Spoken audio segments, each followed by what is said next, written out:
안녕하세요. 북신의 서재입니다.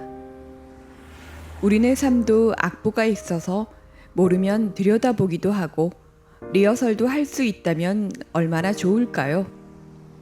하지만 심보르스카가 갈파했듯 두 번은 없다가 생의 본질입니다. 게다 수많은 선택지 중 우연처럼 집어든 패가 운명이 되고 그 끝은 가보지 않고서는 알 수 없습니다.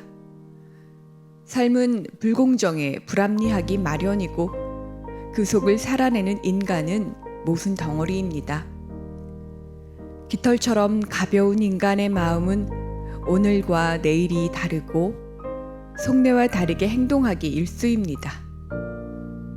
행복은 쫓는다고 오는 것도 아니고 불행은 어떻게 보느냐에 따라 행복이 되기도 합니다. 삶의 내면을 들여다보는 일은 그리하여 나 자신의 모순과 마주하는 일입니다. 1998년에 출간된 양 기자의 장편소설 모순이 여전한 인기를 누리고 있는 이유는 인간 삶에 대한 지독한 통찰을 담고 있기 때문일 터입니다. 25세의 여주인공이 결혼 배우자를 고르는 과정 속에 엄마와 일란성 쌍둥이 이모 삶을 비교해가는 이 작품은 행복과 불행, 풍요와 빈곤, 안정과 권태, 삶과 죽음이 한 번만 뒤집으면 만나는 메비우스 띠 같은 것임을 보여줍니다. 삶의 진실이나 교훈은 자신의 체험 밖에서 얻어줄 수 있는 것이 아니지만 그럼에도 우리는 허구의 이야기를 통해 타인의 인생과 행불행의 이면을 되짚어보게 됩니다. 소설 속 인물들은 그야말로 모순 덩어리입니다. 참 진짜가 두 번이나 겹쳐진 주인공 진지는 안타깝게도 성이 안씨인 통에 이름부터 자신을 부정합니다. 그녀에게 이름을 지어준 아버지는 너무 특별한 사랑을 감당할 수 없어 가족 폭력을 넘어 불황자가 된 극단의 로맨티스트입니다. 아버지 대신 평생 가장의 짐을 져야 했던 어머니는 완벽한 불행의 조건을 갖추었지만 불행에 대처하느라 늘 에너지가 넘쳤고 조직 보스의 연기에 심취한 동네 건달 남동생은 일평생 엄마의 애물단지였습니다.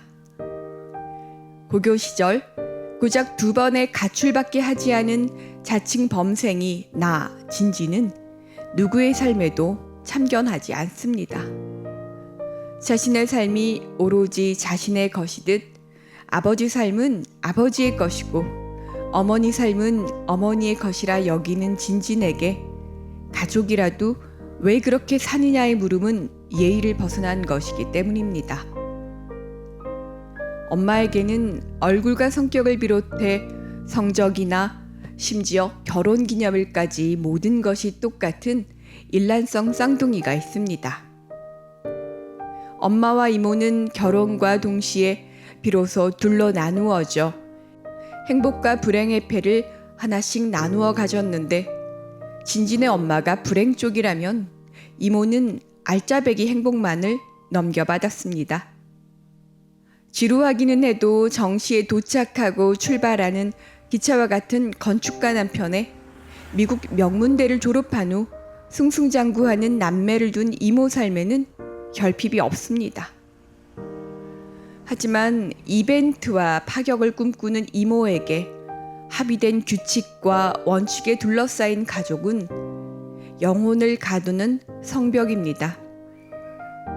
이모는 중매장이가 가져온 2장의 사진 앞에 첫 번째 선자리를 언니에게 양보함으로써 행복의 나락으로 떨어졌고 엄마는 그 반대의 삶에 당첨되었습니다.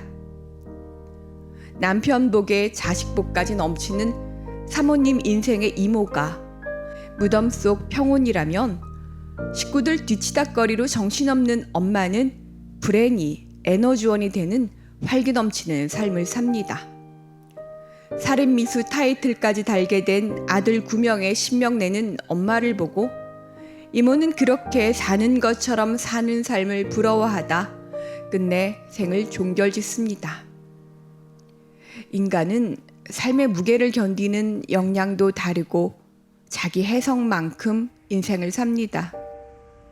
다른 사람들을 구원하거나 해결해 주는 데서 삶의 원동력을 찾았던 엄마에게 불행은 행복의 씨앗이었고, 질이 멸렬함을 견디지 못하는 이모에게 정량의 산만을 강요하는 가정은 고통이었습니다. 결혼으로 삶의 돌파구를 찾으려는 25세 진진 앞에 나타난 두 명의 남자는 이모와 엄마의 삶 사이의 선택지입니다. 머릿속에 계산기와 계획표를 넣고 다니는 현실적이지만 미래가 보장된 남자 나영규가 돌출과 파격을 혐오하는 이모부를 연상케 한다면, 언제라도 가방 하나 둘러매고 야생화 찍으러 다니는 착하지만 가난하고 충동적인 남자 김장우는 아버지를 떠올리게 합니다. 너무 특별한 사랑을 감당할 수 없어 가족도 버리고 제 삶도 엉망진창으로 만들어버린 아버지가 심심하고 재미없는 이모부보다 100배 나쁜 것은 맞습니다. 하지만 주인공 진지는 세상은 그렇게 옳고 그르고 맞고 틀리는 이분법으로 나뉘어질 수 없는 것이라 여깁니다. 타인의 삶은 이해 불가입니다. 우리는 자기 범주 안에서 세상을 받아들이고 타인의 삶을 제 경험에 비추어 해석합니다. 아버지나 이모, 진모 등 그 누구의 인생이든 안타까워할 수는 있어도 함부로 비난하기 어렵습니다. 반면 이모딸 주리에게 세상이란 두 쪽으로 나누어지는 간편한 것입니다. 온실 속 화초로 자라 미국 박사가 될 주리는 어느 날 나의 집에 들러 엄격한 천사의 얼굴로 진모와 이모부 삶에 대해 그건 옳지 않아 라고 일축합니다. 하지만 진진에게 인생이란 그렇게 간단히 말해줄 수 있는 것인지 회의적입니다. 인간은 제 이익에 따라 얼마든지 돌아설 수 있는 존재이기도 하지만 터무니없는 공명심이나 자존심에 큰 것을 걸기도 하고, 혹은 사명감이나 이타심으로 기꺼이 희생하기도 합니다. 선을 위해 악과 손잡을 수도 있고, 타인을 재는 잣대와 자신을 재는 잣대가 다른 모순적인 존재가 우리 아니던가요? 평론가 신영철이 정확한 사랑의 실험에서 쓴 자신은 복잡하게 좋은 사람이고 타인은 단순하게 나쁜 사람이다 라고 한 말은 모순으로 가득한 인간 속내를 정통으로 찌릅니다.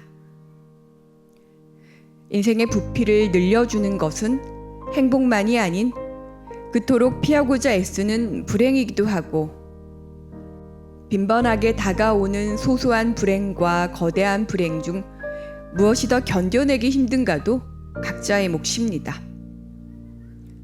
소설 속 지문을 빌어오면 우리들은 남이 행복하지 않은 것은 당연하게 생각하고 자기 자신이 행복하지 않은 것에 대해서는 언제나 납득할 수 없어 합니다. 그리고 사람들은 작은 상처는 오래 간직하고 큰 은혜는 얼른 망각해버리지만 상처는 꼭 받아야 할 빚이라고 생각하고 은혜는 꼭 돌려주지 않아도 될 빚이라 생각하기 일쑤입니다. 우리는 고단한 삶을 살아내느라 졸렬할 수밖에 없었다는 것을 인정해야 합니다. 진지는 김장우에게 사랑을 느끼지만 무덤 속 평온이 예상되는 나영규를 결혼 배우자로 선택합니다. 이모의 죽음이 그녀로 하여금 김장우의 손을 놓아버리게 했습니다. 행복의 조건을 모두 갖춘 이모 삶이 불행이었다면 사랑의 미래를 점치기는 어렵습니다. 무엇보다 이모의 삶이 괴로웠다 해서 자신 역시 그러리란 법은 없습니다. 삶에 대단한 것을 기대하지 않는 진지는 어떤 선택이든 잘 버텨낼 것입니다. 이모는 제 삶의 주인으로 살지 못했습니다. 인생 항로의 길을 자신이 쥐고 있어야 삶의 속도와 방향 조절이 가능합니다. 인간에게는 행복만큼 불행도 따라오기에 행복을 삶의 목표로 두어서는 안 됩니다. 그저 자기 인생의 주인이 되고자 애쓰는 것, 그것만이 관건이 아닐까요? 삶이 모순임을 받아들이는 것, 그 자리에서 인생은 시작되어야 합니다. 붉은 신호등이 위험과 안전을 동시에 예고하듯 무조건 좋고 무조건 나쁘기만 한 것은 없습니다.